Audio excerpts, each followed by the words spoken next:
God dag, Samuel. Så for å be sammen, be Herren om å sikne sitt år. Herre Jesus, takk for at vi har vært fremmedgjøraten, at det er at jeg slipper etter, at jeg kommer sammen, at være sammen vidt her. Få en av fremmedgjøraten sammen, at trakke inn for tronene, asjon, tøyene, og vite at vi er hjertelig velkommen. Jeg ikke bare prys og takke deg for det. Og jeg snitt her at vi kunne være sammen, som det er det, Herre, som vi at livet akkurat liv i kjøkken vikene, og vi er involveret på sånne mater og i livet, og så jeg kunne komme sammen og være om hva annen er i det. Det tar ikke det for. Og jeg ber Herre om at du vil sikne alt som er kommet fram i det, alt som vet og i akkurat stidla egna hjertan har lagt fram for til verda og i bøn, til akadland, verda tørver, eller verda tøtjer. Og her vi takker deg for at du sværer bøn, og vi takker deg for at vi kunne slippe at ledja øtla seg her tingene framfor til her. Og i Jesus er navn. Amen. Og det er det så at vi begynner å nødja rød i det. Hver vi i jøkken 2015 for at hitja er at grunnlæren som vi som sankommer bygger så at vi kunne akkurat som stedfeste ene for en hva er akkurat grunnlæren som vi bygger og samtidig som det er første pastor av en nødja rød så er det eisende 8. pastor av predikeren til at teksten som kommer å bygge talene av og det er akkurat her som vi er kommet til i predikeren. Og så det er ikke tilfeldig. Jeg har skipet det således at dette skulle bli til på hendamaten. Og akkurat første grunnlære som vi bygger av er sånn til læren om god. Og bare stande her i det og si at det er for å ta seg om god. Jeg røkker ikke.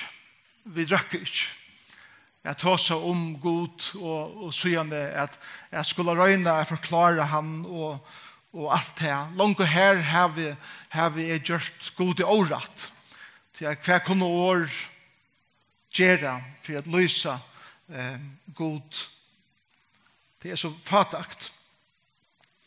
Men jeg har alltid at vi er så i livet om at vi har bruk for det først at få et nytt perspektiv.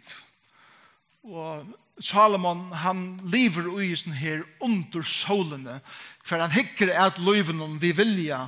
Hvordan ser livet ut hvis vi tar god ut ur myndene? Et liv under solene. Vi handan solene tidlig borster. Og han har kallat det for fafong, han har kallat det for ettersøkken etter vinter, han har kallat det for at det er noe som han pøser seg ui, og til akkurat som Salomon er kommet her til at hei, bare finner ikke et eller annet. Jeg gruper ui. Så mulig jeg kunne gi meg et sinter annerledes perspektiv og på livet enn jeg har nå, så er det veldig fantastisk. Og vi tar så mye lukene som i predikeren vil først åpne seg. Det er så ære for en luke å åpne seg, for at til akkurat som at under solene leder Salomon en luke opp og gjør noen møveleikan at hitja og gjøkne seg lukene for å få et lite innleden i hva det er som er handan skutsjene og handan solene. Og det er inn i hese lukene at vi får hitja og gjøknum i det. Og vi skal slå opp på predikeren kapitel 3. Og vi får i det å lese fra vers 9 til vi 15. Og det sier jeg fra 11 til 15 at det er for å ta seg om det som vi som sankommer tryggva om god og hvordan vi tryggva av god. og eisende hvordan Salomon åpenberer for dere det som han ser.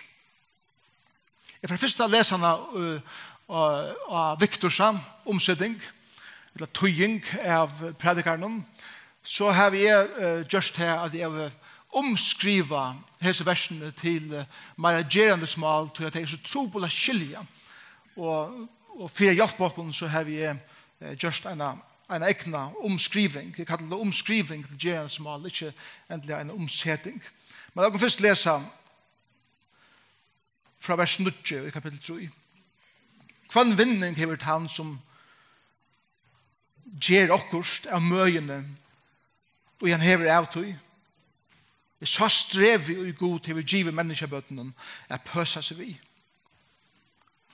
Alt hever han gjørst vekurst av tøysynet. Jeg evna hever han lagt og hjertet herre. Tåsån er menneska fædar kvart sitt fyrsta etter sørste av tøy og god til vi virka.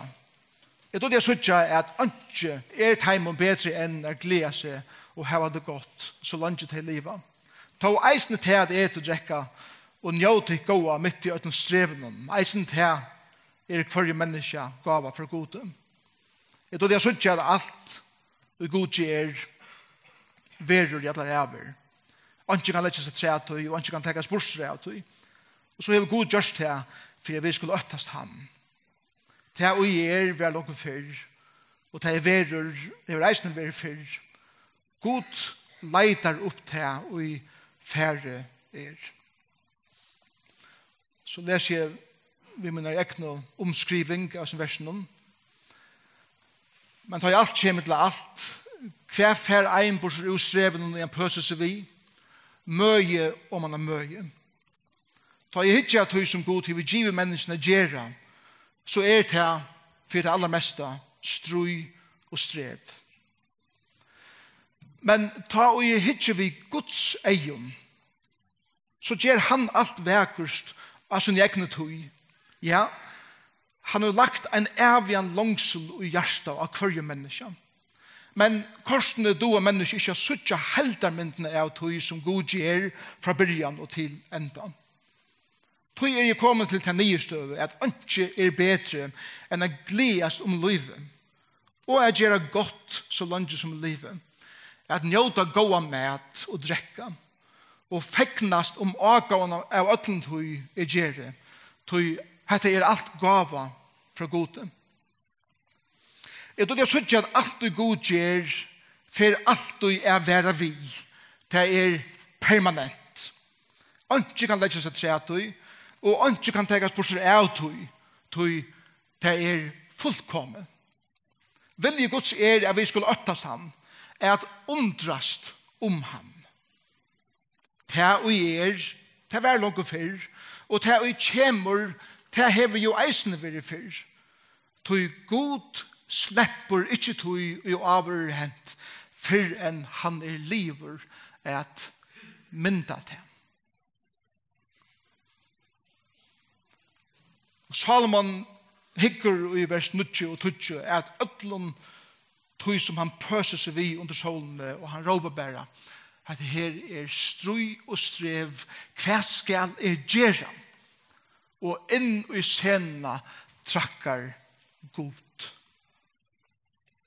En høvende sier så leis skulle du finne alle heimsins malere at male ham alle heimsins tonaskuld at skriva tonleik om ham alle heimsins høvendar at skriva om ham og alle heimsins vismenn at forklare ham så hei det best vært en veik og skutje av personen hans herre.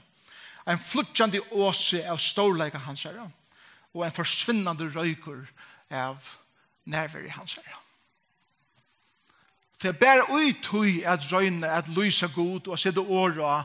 Her vi langt gjørst hun året til at ikke klarer at lysa han velja som han er. Sjalt Bibelen er avmarske ui hvordan hun røyner at lysa god tog at det er som at hon leder opp for okon horna inn i en nekst større ver for okon at leita og søtja god sjálf. Så langt som vi regner å sette år av god hvor han er som en person som sender her i vire, så kommer jeg ånka det oppleva han på den måten som jeg gjør hvis jeg er ferdig her i til ham og kommer honom nær. År kunne ikke lyse god. Vi må oppleve ham nær. Vi akkurat tror jeg at han i luftene skriver vi såleis om akkurat sikva god. God skapare heimsins. Han heldur ödlun uppe. Han avig av 30 personer, god feir, god soner og god heiligande. Alle 30 eins i måtte og dård og ein god. God feiren vil røfter første personer trojandarinnar. Hetta vil ta ikke si at han nega fram hinar limer trojandarinnar. Han hin ene og sanne god som skapte alt og heldur ödlun oppe. God ande, evig, obrøytelig, heilaver, rattviser, sannleidje, alt vitande, allmåttevor, alla stendig senn, maierygur, kailaksfotler, domare og frelsare. Hatt øyelig abstrakt. Og det som jeg får røyne gjør det at hitja er at som Salomon åpenberer for oss, og at hitja på en mer praktisk gjerandeslig måte hvordan vi kunne oppleve god i okkara livet, selv om det så avmarskan. Og det 3 ting som Salomon forklarer for oss det god. Første hva og god skapar eller myntar til nummer 1. Nummer 2 hva god gjør. Hva god gjør. Og så er det nummer 3. Det er faktisk nummer 2 hva god gjør, og nummer 3 hva god gjør. Hva god skaper, det myntar, hva god gjør, okkon som menneskjon, og hva god gjør. Her så 3 tingene for jeg tidsja etter og i det. Vers 11 sier, men ta vi hitja vi Guds eion, så gjør han alt vekkust og syne tog. Hatt det første, som God skapar eller myntar. God gjør alt vekkust og syne tog. God gjør alt vekkust. Ta vi ikke fra en kunstner eion, så vil en kunstner si at ta vi skulle løse vekkerleika, så det et eller annet ut i skapta som vekkerst, det harmonisk, det skaper en einleika, det profesjon ut i, det et helt, det utstråler neka, og i sånn kompleksitet det korsene einfalt. Og ta god tåsar at han gjør alt i livet til okkon vekkurst av sånne tøy, så sier han til at ta og alt kommer til alt, så han kunstneren som vi til å gjøre såleis at heldar mynden av okkara livet og i samband vi alt annet harmonisk. Skapar en einleika, professionellt til okkars annet, en held utøy, vekkurst, at han hatt at det utstrålar noe fantastisk og einfalt korsene. Jeg tror ikke han noen korsene av barska verleggene av et liv og i en fallen heime kan vi være lagt av ødelig møvelium. Men det en sannleik at god i kontroll og han fer vi at gjøre alt vekkurst. Legg meg til 2 år han gjør alt vekkurst. Og hittir og syne tog. Første stod ikke at han gjør alt vekkurst. Eisne tutt tap. Eisne tutt fall. Eisne tutt brottna familieliv. Eisne tutt sjuka. Eisne degin av tutt tjunafella. Det tunne battene.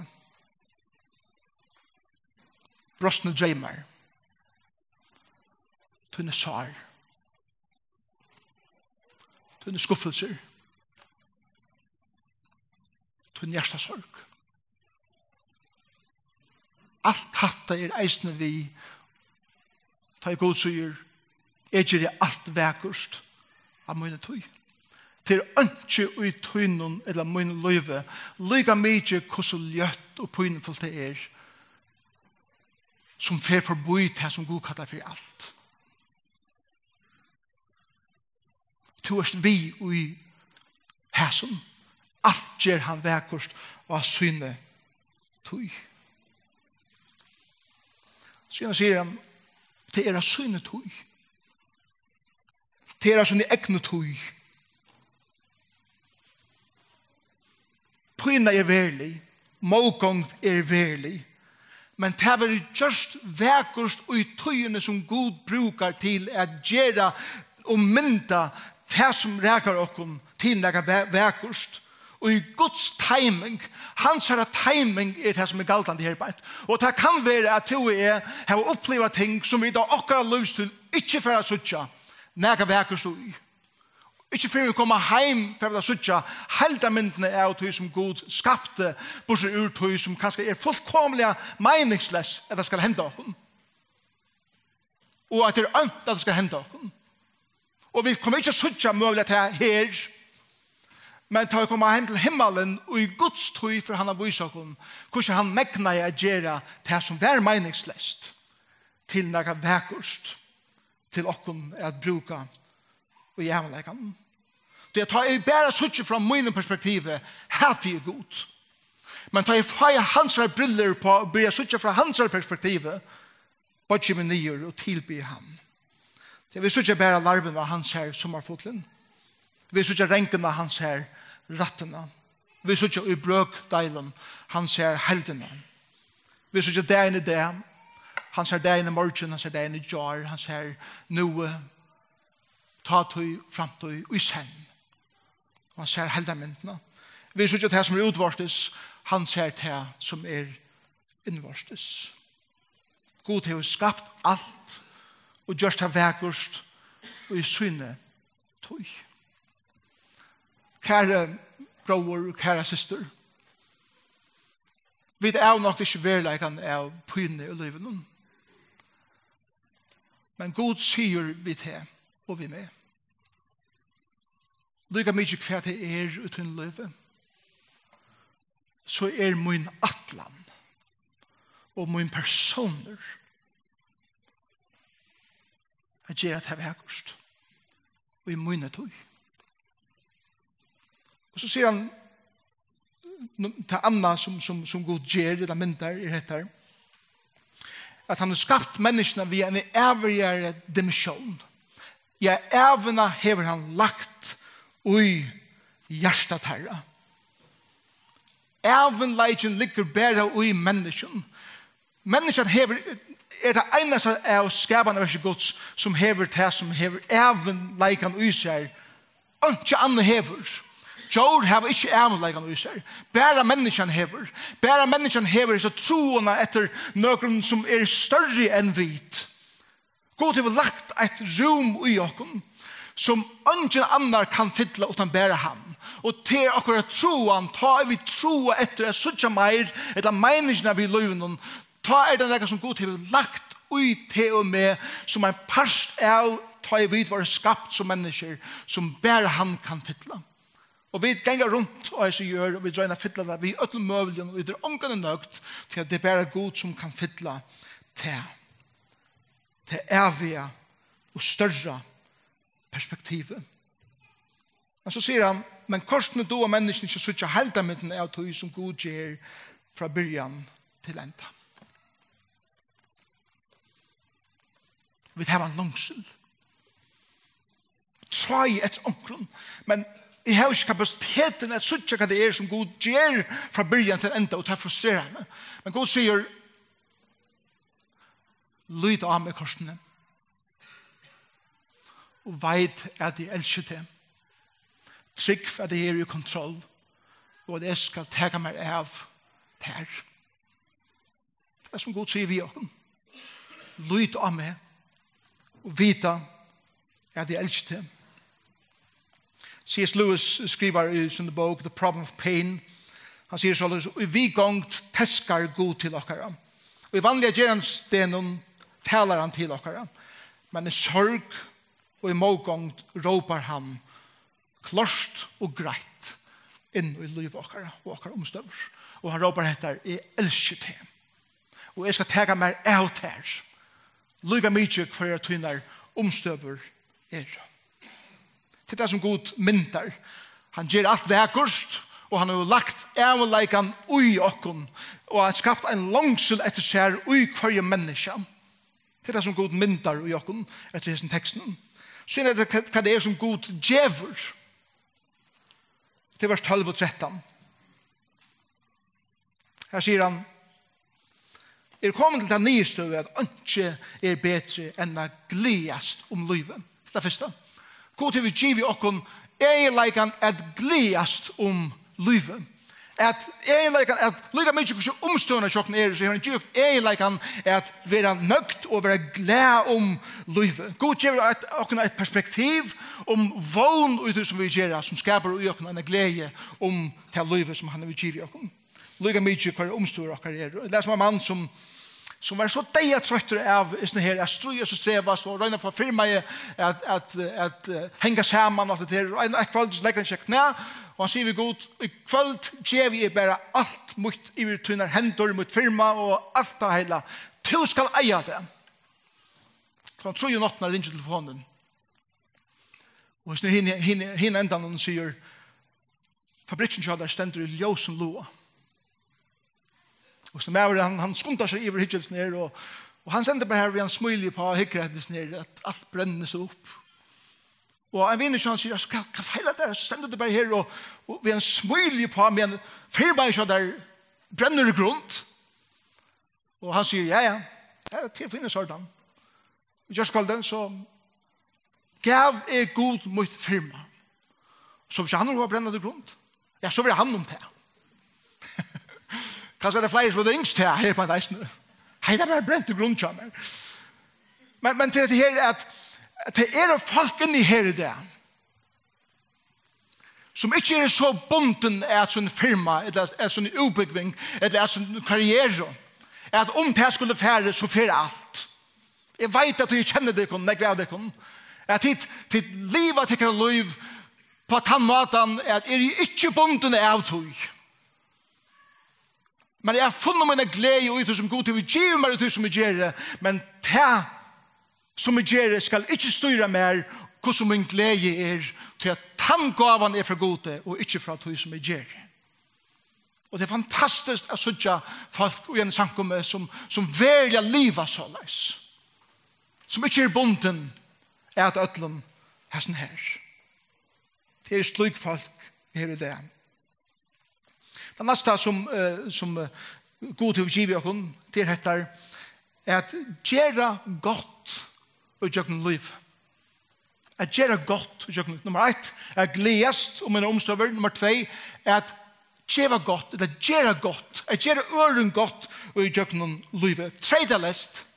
Utan att vänta negator. Och lever så att du ju mer så jag vet här. Vi står på att mer så blir det så mer. Där vi så mycket vinner så som två vinner och så kött som där börjar vi att är bara ge vi inte för åter så ändrar vinnarläge. Eller så ger vi så ger åter. Men han gav som god till vi ger vi och tredje läst. Det som är ger vi, det som är signe under vi inte tredje och vad det är för att fyra. Til en gava som god har givet okkon at liva her og gjør. Så hvis jeg har bruk for battene anseng, så er det ikke problem som er sted. Jeg vil gjerne ansa etter tøyne battene. Eller hvis jeg har bruk for å flytte inn, og i husen så sier ja, men altså, til finnes ordan, vi hjelper til og til en glede, eller at hjelper en ved en telte, eller ved biler, eller ved hare, eller stola futjalia, apropos Teen Street, at hjelper ørene, gjør man ubyggving, alt hettar en glede for meg å kunne hjelpe øren til at jeg finner ikke dette for gode at gjøre videre og til ikke avhengig av hva det er feil at det fyrer. Det er en gave for gode å kunne gjøre det. Det er hjertet Guds som vil givende gjøre mot hjertet. Det er det som Salomon sier i denne teksten. Vi elsker at sier gavene. Og til dette at njóta goda mat og at drekka.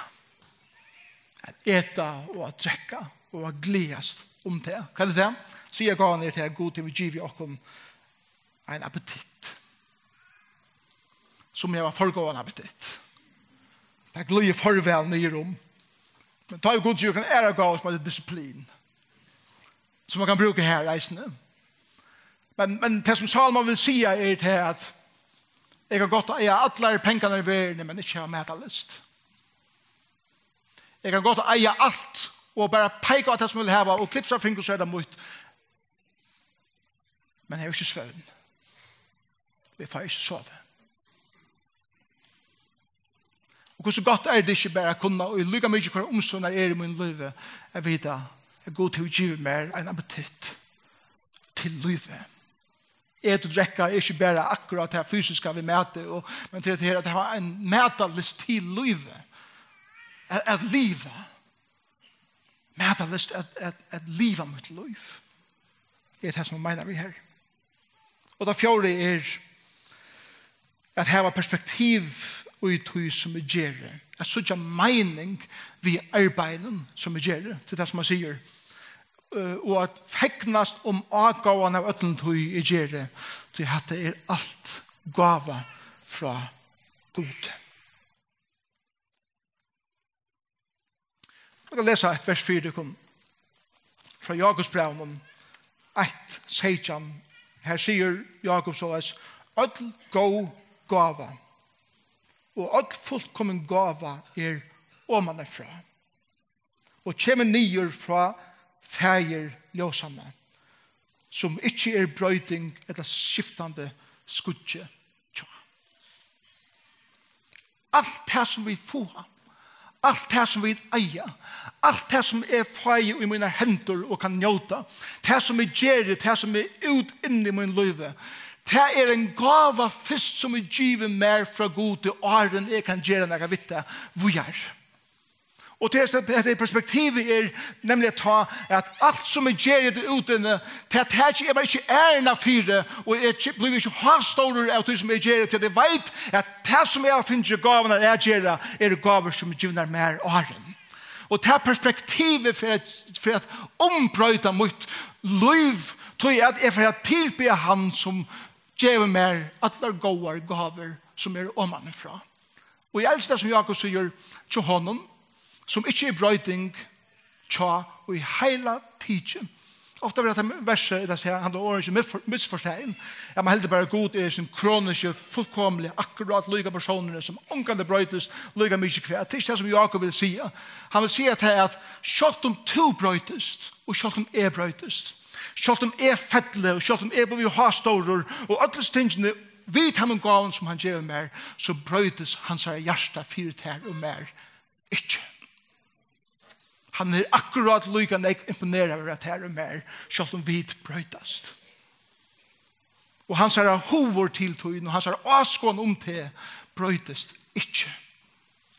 Så han elsker meg og til fullt komne.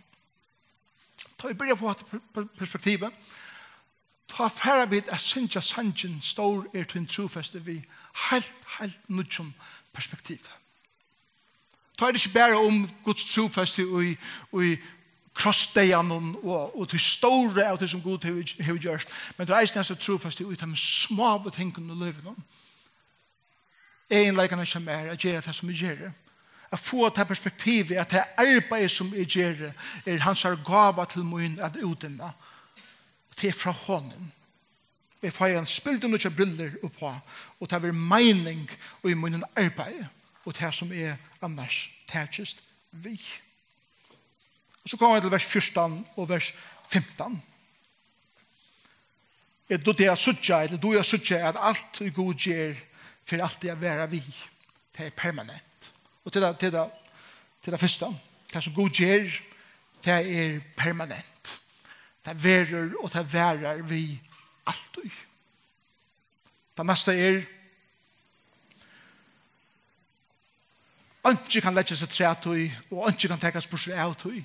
Det er fullkomne. Det som god gjør er permanent.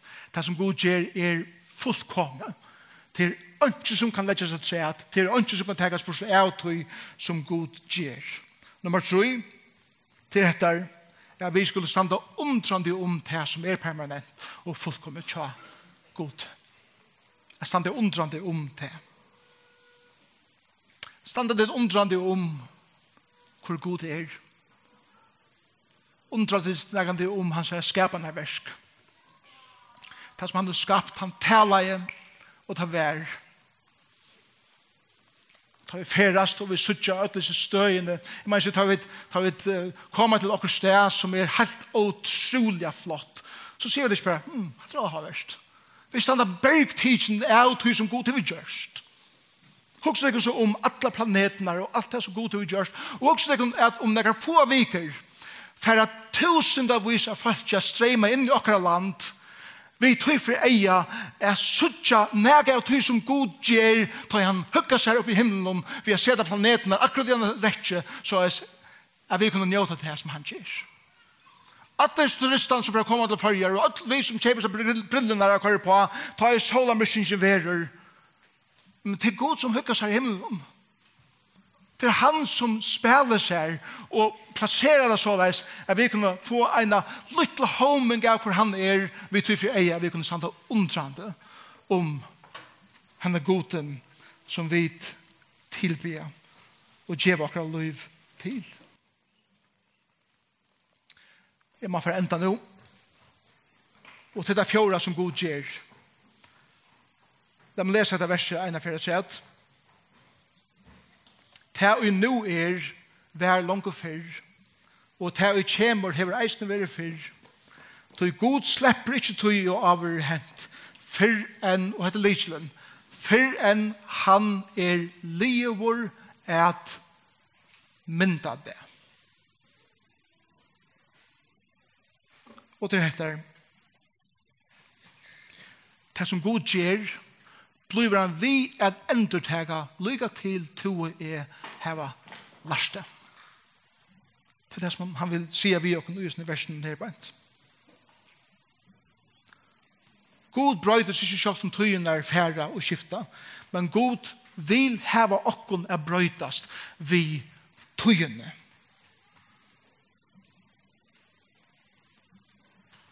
Jeg må tenke noen dømer. De menneskene som god sloppende nema vi.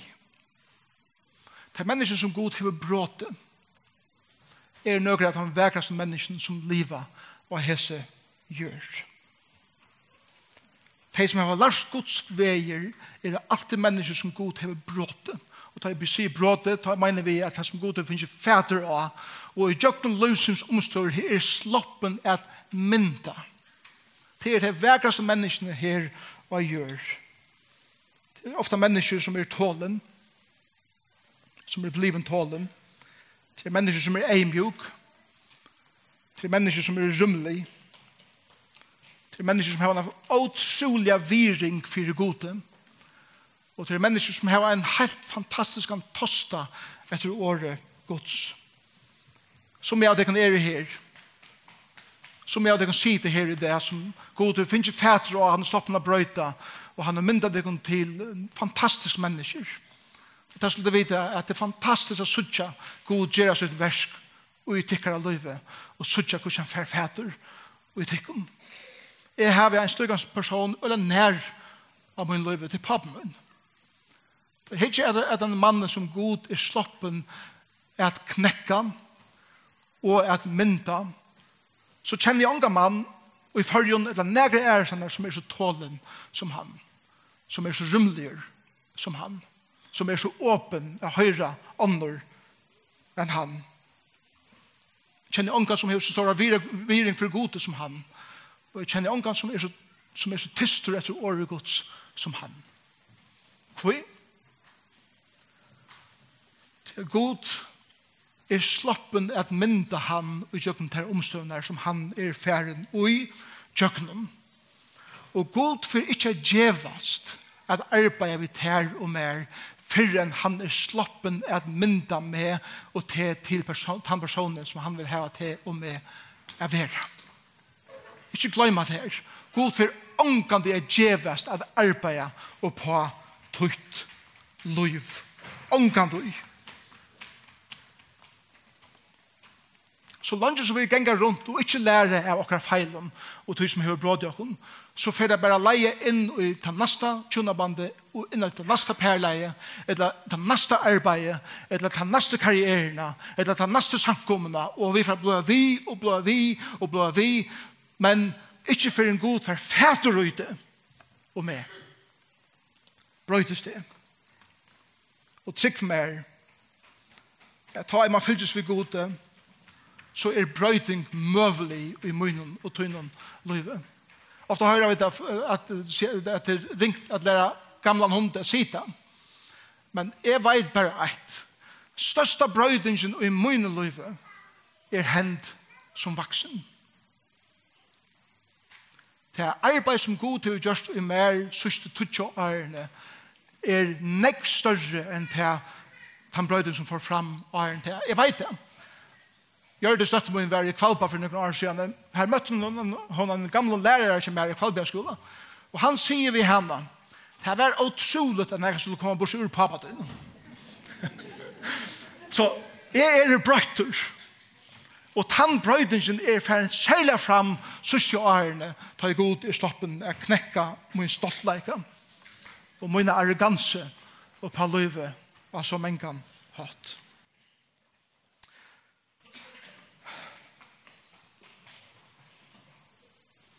God elsket det. God skapte det. Og det som God byrjar ut her for han er fullkomna og fullføra. Det er en permanent og fullkommen personer som God myndar til at livet i avleggen sammen vi ser. Fullkommen. Og tog vil jeg bare enda visen her og sige at det vegraste av tog som Jesus, eller som God gjør det, var til ljótasta som vi som mennesker når de har opplevd å se. Og til etter. Verkerleisen av til rævlige som God gjør det vil avspekla i en tørnaksjon. Alt gjør God verkerst av sunne tøy. Og rævleisen av krossen og rævleisen av at Jesus Kristus var tørnakrynter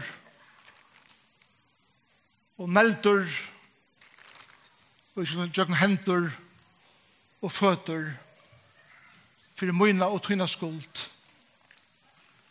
til vekraste som God nærkant har gjørst.